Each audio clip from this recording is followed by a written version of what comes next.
Kubernetes for Humans. Hello, everyone, and welcome to another episode of the Kubernetes for Humans podcast. Today, I have in the show David. David, do you want to introduce yourself? Yeah, hi, I'm Dave Aronchick. I'm co-founder of Expanso.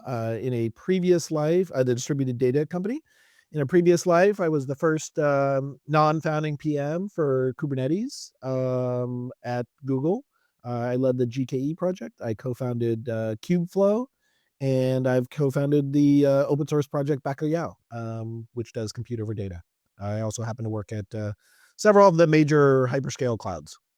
Yeah, I'll be honest that, before the call, I checked out your LinkedIn profile, and it seems like you started in marketing and somehow ended up being like in all of the big companies. So maybe share a bit about your start and then like a journey, and we'll take it from there. Yeah, I've never done marketing. Way back in the day, I wanted to be a doctor, and at the time, I was doing a lot of stuff around fMRI. I'd always been like a nerd, and I always loved computers, but that was purely like a offhanded thing. I just liked doing it. But I went to work at the NIH, which is a big government-run research institution here in the U.S., where I ended up doing a lot of fMRI, that's functional MRI, on what the time was very large data, doing scans and things like that. And so I used Sun systems and Linux systems and so on, and taught myself a whole bunch of it. And then I went and did two startups, one startup and another startup, where I was CTO and director of internet operations. And then I started through Microsoft, where at Microsoft, I was in the server and tools group doing product management. I did another startup, and then I did, which I led as CEO for 6 years. And then I did Amazon and Chef, the DevOps platform, before I landed at Google, where I was doing where I started under Kubernetes. Kubernetes had already been founded, but they asked me to come on and lead the project, lead Microsoft, or excuse me, Google's open source presence from in the Kubernetes community, from the product management perspective, not on the engineering side. Obviously, there were terrific engineers there, but then also lead the GKE product, which was the hosted Kubernetes. Okay, so maybe like take us back then, right? Like just because it's like a super interesting timing. Even I feel that for some of the listeners, it might sound like a ancient history, but back then Kubernetes wasn't really like the standard, right? It's not that like you said Kubernetes and everyone like it's like Linux or whatever.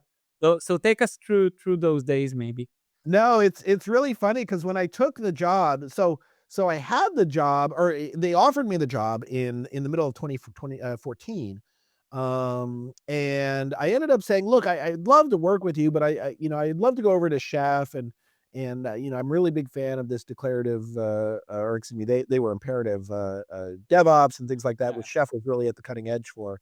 And one of the reasons was Google just hadn't really established itself as an open source community. They were doing enormous amounts of open source, but only in other projects, right? They obviously were core contributors to Linux kernel. They contributed to Hadoop, and they had done Android at the time, which they bought. They had Angular, I believe, several open source projects. Yeah. But Google wasn't really famous as an open source company. Now, again, that doesn't mean there aren't phenomenal engineers, but I was interested in doing some stuff in open source. Anyhow, after Chef had some acquisitions and things like that, I was like, I'm not sure there's a space here. And so I went back to Google to work on this.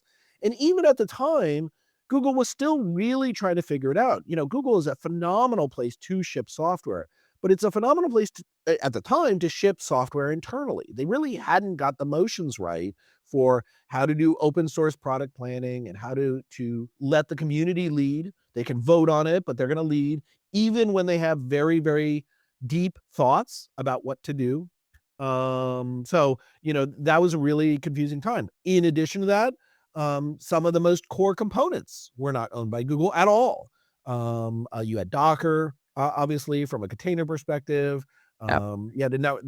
Google had no opinion. We did try to do a bunch of different things around networking, and we were trying to be very disciplined about not just saying, hey, everyone go do this. And so we looked at projects like Weave and Calico and something, around that. We had no opinion on disk as well, right? We were looking at Minio and Cluster FS, and there were a bunch of other things as well. So it was a really interesting and challenging time. What I kept going back to the team with, and I kept pitching, is like, look, our job is not to, is certainly to do the work, right? And we're going to do the work, selfishly. We wanted people to run it on Google Cloud, but we have to be happy with people building on Kubernetes, even if it directly competes with us, right? That is our whole thing. We just want people to build and run software in this way because we think it's the best way to run, software in this microservices world. And we have to establish these base workflows for the community to say, here's my voice. I have the same weight as any other contributor here. All that matters is showing up and doing the work and carrying water and all that kind of stuff. And that's what we did. And again, I feel incredibly lucky to have been there. Again, I want to re-stress, like, I was just this much of the solution. It just so happened that we had a bunch of people internally on the team who knew about open source, at Google who know about open source, and I really don't want to downplay the work that Red Hat and IBM and I mentioned Tigera around Calico, and I mean the list goes on and on and on. I don't, it would no matter how long I spent on this podcast saying all the people who contributed, it would be too short. It was really, really something, and I one of the best times of my life. So like it sounds like a lot of fun and a lot of things like happen simultaneously. But I must ask, like, I understand the open source front, right? Like, you guys want people to use Kubernetes as much as possible, and it makes sense. But on the same time, according to what you say, you also led GKE, right? Absolutely. Which is basically like a commercial product, right? Like, here we do want some money. So weren't those like roles a bit competing, or like how was it? It competed a lot less than you would think. We tried very, very, very hard only to run upstream compliant work. And during my time there, we spent a bunch of time on the Kubernetes conformance and things like that, because we wanted to say, look, you as another cloud, not just us, we're going to like eat our own dog food and do what we say. Any cloud that wants to claim you are running on Kubernetes, which we held the trademark for, the foundation held the trademark for, you have to be compliant. And we will come up with a conformance structure for you to go and do this. And so that's what we did. And so there were certainly things, there's still things today where they, at Google, we were like, we think we can run this better. And we will implement them when you run on Google Cloud. So for example, again, going back to networking, we'll provision networking for you in a Google-friendly way. And that will tie to your, authentication, and we'll provision disk for you and all those kind of things. But we're not going to do it with any kind of proprietary stuff. Proprietary interfaces. This will be all about making your totally compliant Kubernetes cluster run better on us. And our whole philosophy basically came down to twofold. One, if we have people, if we fork in some way, if we carry too many patches or anything like that, that means that people who are running their Kubernetes cluster on-prem or on other clouds will not be able to move to us because that will involve some form of significant migration. So we're going to try and keep this as simple as possible, and we're really going to focus on the infrastructure. And the second half of it is a fundamental belief that the stuff that people were doing on-prem or on other clouds, we felt like competitively we would be able to do it better. And that really didn't come down to Kubernetes level changes. It came down to like, we just think we can run our disk and our CPU cycles and our networking more efficiently than other people. And as a result, that's where we'll get our margin and our differentiation. You know, that was a philosophy. And it's one of the reasons why it was so easy for us to give all this top level stuff away, because we knew at the end of the day, the thing you can't give away, the thing you can't open source is a server box that needs electricity to go in and value to come out. And so that's what we would be selling. Okay, that sounds good. So maybe like, one would guess, I don't know, after that you will go to do some cool Kubernetes startup or something like that. But what was your next step after like Google? Well, so I was still at Google when I left the Kubernetes project to go start Kubeflow. Mm-hmm. And the idea behind Kubeflow was I love Kubernetes. I still love Kubernetes. I think it's, really transformative. But people need declarative frameworks to run on top of this that run in a Kubernetes friendly way. And Kubeflow, that was the entire point. It was like, here's the standard pipelines that people need when they're training or training ML or running inference. And we feel like we can build this again in an open source friendly way, such that people are able to run it more easily on Kubeflow, or excuse me, on Kubernetes. And that's what we built. We co-founded it with a Kubernetes engineer and an internal Google ML engineer, and the three of us together joined up and launched it in I think December 27 or 17. And it's obviously done really, really well. And then I took that, and Microsoft really wanted to work on this, so like I left Google to go work on that at Microsoft, along with some of the other open source activities they were doing with Onyx and some of their early Databricks and machine learning work. And I did that there until I decided to go on and solve the next problem that I'm working on, which I think is the next big thing.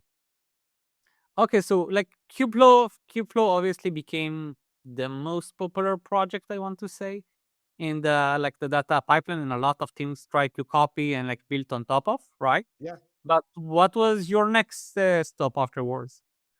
So after that, I was at Microsoft, and I worked in the Azure ML group, and I worked in the office of the CTO. I was very lucky to work for one of my technical heroes, Mark Rafsinovich, who I've known and really admired for years and years and years. And I still was very, very passionate about machine learning. And so I did some work there. This was, it's hard to imagine now, but like it was in the days before ChatGPT and machine learning was so well understood. And so a lot of people still were really trying to figure out, exactly how the pieces are going to fit together in machine learning. I have an opinion. I still don't think this, is the case. There are people, want to do debugging on their local laptop and use notebooks and things like that, and then ultimately move it to the cloud. But I think things have changed quite a bit with the advent of like Claude Code and so on. But after that, I continued to the next thing, which is Expanso. I went to work at a company called Protocol Labs, where they funded my work around compute over data, in support of what they were doing, which was a distributed storage system backed by IPFS and Filecoin. Mhm. And one of the biggest problems was, now we have all this compute in the world, how do you rationally think about moving these compute jobs to where the data is being created? Because, I think there are three truisms, right? Thing one is data is getting bigger. Again, not really controversial, but it is getting bigger everywhere. It's not getting Mhm. bigger next to your data warehouse. It's getting bigger on-prem. It's getting bigger across cloud, all the way out to far edge, manufacturing and satellites and so on. Your data is growing. Video, sensor data, you name it. Thing two is speed of light isn't getting any faster, right? Bandwidth is constrained. Latency will be constant. In 10,000 years time, it'll still be, 40 millisecond ping time between, New York and London, right? There's just no way to shorten that. And so if you want to do things on a more regular basis with lower latency, you're going to have to start thinking about what I can do before I move my data. And then the third big concept is around security, right? And the more that you start to move your data, the more you open yourself up to security vulnerabilities. The most secure data you can have is the data you never collected in the first place. And so if you can apply filters, apply governance, apply everything as far left as you can before it touches your bronze tier or your data warehouse, you're going to be in much better shape. That doesn't mean you don't get rid of your bronze tier or your data warehouse, right? Keep using them. They're wonderful, but do stuff really far to the left. And that's what we're working on as well. And so that with those three things together, that's what we built, starting at Protocol Labs in the open source compute over data platform called Bacalhau, which we built a company on called Expanso. And it's designed to do exactly that. Give you rich data pipelines all the way to the left that are, totally compatible with all your downstream work. So maybe like explain it to me, because I understand data, right? Or at least I try to understand compute and pipelines, right? Like in my head, like you have the data, right? And you have the pipelines, and like they are good friends, right? But what you're describing is that they are becoming much closer, right? So maybe Well, like no, actually, what it's kind of the reverse. We want them to be far more separated and give you the option. So let's take a very, very simple example.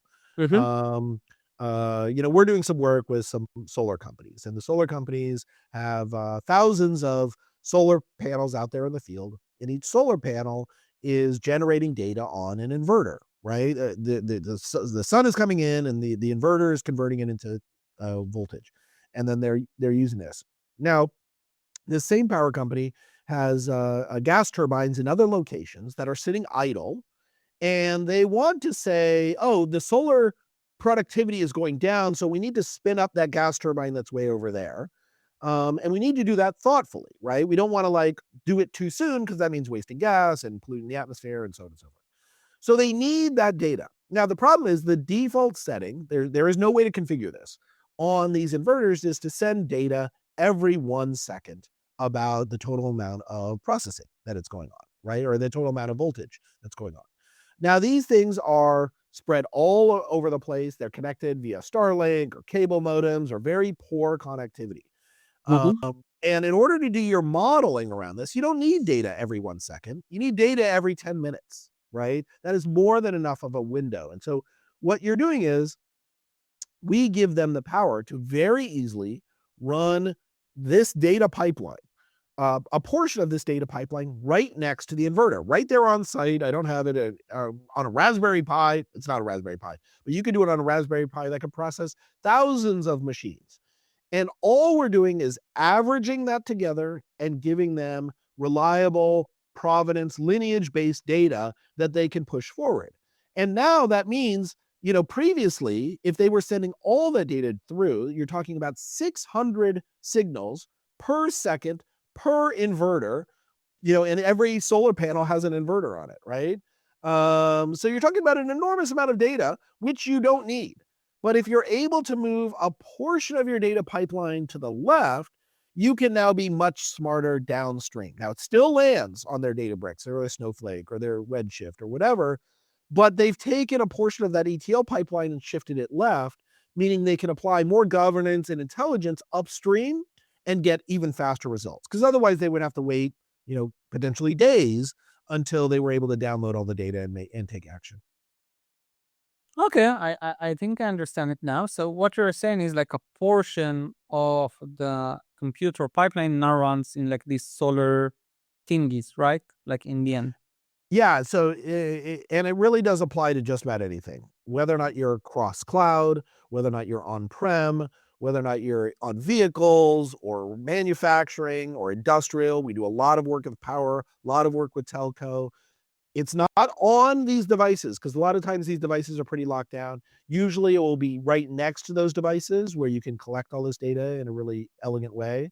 Um, and then you move only a subset of that data over. So for example, like the analogy I always give is like, imagine you have a mine, right? You're a mining company and you want to go and collect a bunch of, gold from 10 different mines. You could, if you want, take, have a backlift, pull all the data, pull all the dirt out, put it in the back of a a dump truck and drive it, 1,000 kilometers away until you can sort through it, right? But that seems pretty wasteful. Wouldn't it be nice to have to filter, to sort that data earlier before, like not in the mine, but right next to it, filter it all out. Hey, say, look, all this stuff is dirt. This is not worth moving. Oh, No. but this thing looks kind of like a gold nugget, so I'm going to move that. And you just keep doing all that right next to it. And then your dump truck can move a lot more candidate material because it's not moving all the raw dirt. And then, again, there are all these hard problems. So now let's say, oh, you know what? I've looked at all these candidate materials and it turns out there's also silver in here. How do I now send an instruction to every mine that like, hey, don't just look for things that look like gold, also look for things that look like silver, right? You could do that as well. Or let's say somebody, one of the trucks, one of the dumps comes back and there's a little bit of radioactivity in there. Like, oh no, like, one of these mines hit something bad. Well, how do you know where that came from unless you have a full lineage, what dump truck delivered it, all that kind of stuff? We can help apply that as well. So it's more about thinking about all the places you are collecting the data and moving portions of your jobs out there, because that helps you have a richer, more reliable, less dirty data, not to use the pun, than what you're doing today. Okay, that yeah, it makes total sense. And now with ever growing amount of data, I understand the need. But we're almost 20 something minutes into the call, and you didn't mention AI or agents even once. Maybe now it's a bit of a time for buzzwords, right? So Well, how does it connect? How are you guys an agent company? And yeah, how does it work? absolutely. You can't do it without agents. So in two big ways. One, that pipeline that I talked about, where it's just filtering and things like that, we can do full rich data or AI out there as well. So for example, I was just at a national security conference this past weekend where they're looking to get much more intelligence over video at the edge, particularly when it's disconnected, right? We all think about these video streams. Your standard camera is going to do about 2.4 gigabytes an hour of video, right? Right now, that's the default, and which will overwhelm any bandwidth. What you want to do is apply a little bit of AI up front and analyze this. Say, okay, I'm only going to send data if there's a human being in it or something like that. There's a bunch of different things you can do there. And so we can help you run that pipeline right next to where your data is, and that will help you move less data. Additionally, one thing that I'm really passionate about is lineage and provenance. So one big thing that keeps happening is people are like, well, why is my agents, coming up with such bad results? What's going wrong? And more often than not, it's because you're lacking the context for the agent to make good decisions. For example, let's say you have a point of sale device. You have a store, it's got 4 point of sale devices in it. And point of sale device number 3 has shown 0 transactions in the past hour. Okay, what's wrong? Is the thing, shut down? Is there a worker on it and they haven't been doing any checkouts? Maybe there's a storm outside, a hurricane, and they shut the entire store down. Maybe they took that one, someone spilled a Diet Coke all over it, they took it to the back room so they could go clean it. There's just many, many, many reasons that may show 0 transactions, but you don't know if you don't have the context for that data as it flowed through. And if you don't know, if a human being can't tell, then an AI certainly can't tell. So one thing I strongly recommend, whether or not you use our product, which makes it very easy to do this, or you use another product, you write it yourself, I strongly recommend adding more context to your data as you move it from wherever it's being generated. Again, it could be on the machine in the same VPC, all the way to your far, far, far edge, but add more context as you move this through in order to make your AI downstream smarter. Makes complete sense. Maybe we will end it maybe with a prediction by you. where are we heading? You can talk about data, you can talk about compute, you can talk about agents. Like, where is the world heading towards? Boy, if I knew that, I'd be investing and betting a lot. It's a crazy, crazy time. I think we are heading to a place where, obviously, I'm talking my own book. I think data will continue to be enormously valuable, and our ability to collect well-structured, intelligent data will simply be, without, there's no amount of value that is too high for how much that will be useful. And maybe you'll use it to train on an AI tomorrow, and maybe you'll use it in 5 years, and maybe you'll use it in 20 years. But I do think, we need to do the investments now in order to get the big payoffs later. But after that, I think the big thing is, how do we think about a world in which you have a phenomenal amount of leverage?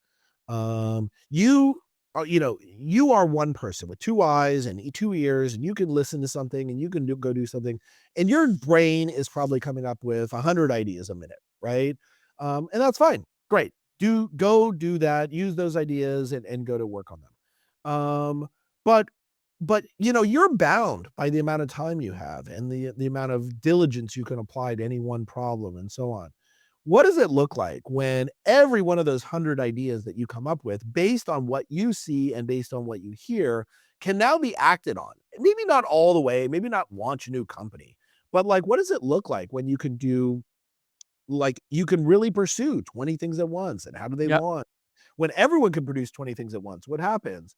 And then, what happens when you get to even further autonomy, right? Again, it's not like I think that this thing is going to run away from humans. I just don't think that's going to be the case. But I think it will be guided by humans in more and more leveraged ways. And so the same way that, to use the coding example, in 1970, I had to go write assembler in order. I was not alive in 1970, to be clear. But in 1970, I had to go write assembler in order to get anything done. And then, I got to go write in C, and that was, that much better. And then, Microsoft and Apple come out with, Windows libraries that allow me to like create an image and things like that. These are all points of leverage where, sure, the stuff at the bottom layer isn't as efficient that as it would have been, probably more efficient than I would have built, by the way, even then. But it's probably not as efficient as if an expert sat down and thought about every one. But it allowed me to like draw a, box on a screen and show that to someone and have someone interact much more quickly than it ever had before. And I think we're just continuing to explore that and expand that particular space.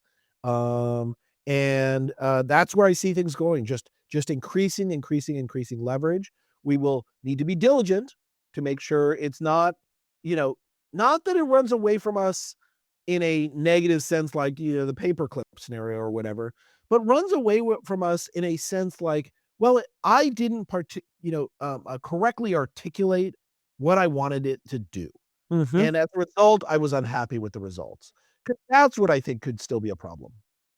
Okay, with that, I think we'll end this episode. David, thanks a lot. I think it was a pleasure. And like talking with someone who was in Kubernetes in such early days is also interesting. And I think like what you guys are building makes total sense. Like as someone who have played quite a lot with data and ETL, obviously. So thanks a lot, David. I really appreciate it. Thank you so much for having me on.